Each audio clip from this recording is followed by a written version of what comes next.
KPU Papua Selatan menggelar sosialisasi terkait perselisihan pemilu 2024. Sosialisasi digelar sebagai upaya menangani sengketa dan perselisihan selama dan pasca tahapan pemilu tahun 2024. Komisi Pemilihan Umum Provinsi Papua Selatan menggelar sosialisasi terkait perselisihan hasil pemilu di Merauke, Papua Selatan. Sosialisasi digelar dengan menghadirkan anggota KPU dari 4 kabupaten di Papua Selatan, Bawaslu, pimpinan dan pengurus parpol, serta calon anggota DPD RI. Menurut Ketua KPU Papua Selatan, program tersebut sengaja digelar untuk memastikan tahapan pemilu dapat berjalan dengan lancar. Terlebih Ketua KPU Papua Selatan, potensi perselisihan pemilu selalu ada dalam setiap penyelenggaraan.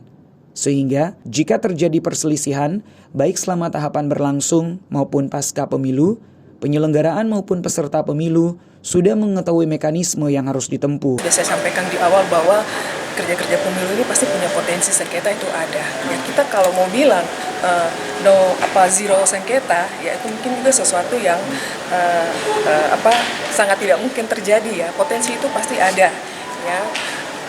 Sehingga dalam kegiatan ini apa yang ingin kita capai dan raih bagaimana, karena begini, dalam kerja-kerja ini ya, dalam proses ini apabila itu terjadi PHPU ya, perselisihan hasil pemilu, nah itu saja bukan saja untuk peserta pemilu ya, dalam hal ini partai atau calon ya, tetapi juga di situ ada kami juga KPU di situ ya, dalam proses ini. Nah, untuk kami KPU ini, kami selalu dalam setiap kedudukan kami dalam lembaga penegakan hukum tuh kedudukan kami itu selalu sebagian ter.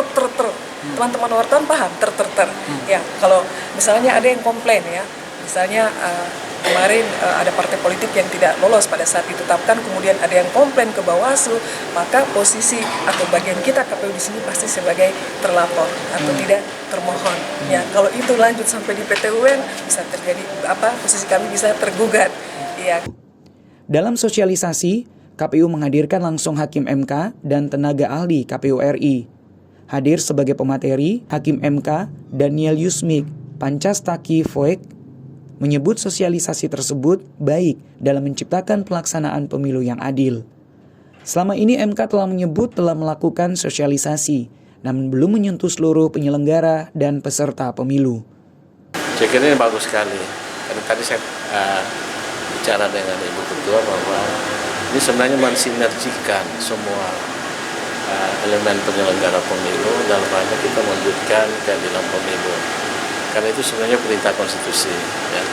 Jadi kehadiran Mahkamah Konstitusi sini dalam rangka untuk mendukung seluruh proses tahapan penyelenggaraan pemilu yang dilakukan oleh KPU. Tetapi yang kalau nanti satu ketika endingnya di MK, kami juga sudah sosialisasi bagaimana tahapan PHPU untuk sengketa di Mahkamah Konstitusi. Pemilu 2024 merupakan pemilu pertama yang dilakukan di Papua Selatan yang baru saja dimekarkan dari Papua. Syarif Jimar, Kompas TV Merauke, Papua Selatan.